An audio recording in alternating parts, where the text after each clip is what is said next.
There are two kinds of being forged. Some people live by forged faith. It looks real, but it's counterfeit. Like a forged signature. It might fool people, but it can't fool God. The Bible says in 2 Timothy 3 verse 5, they have formed a godliness but deny its power. But then there's another meaning of forge.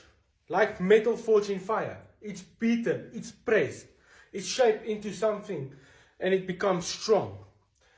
That's what God does with us. The trials you go through aren't meant to break you. They're meant to forge you into something stronger. The Bible says in Psalm 66 verse 10, for you, O God, have tested us. You refined us as silver is refined. So don't settle for forged faith.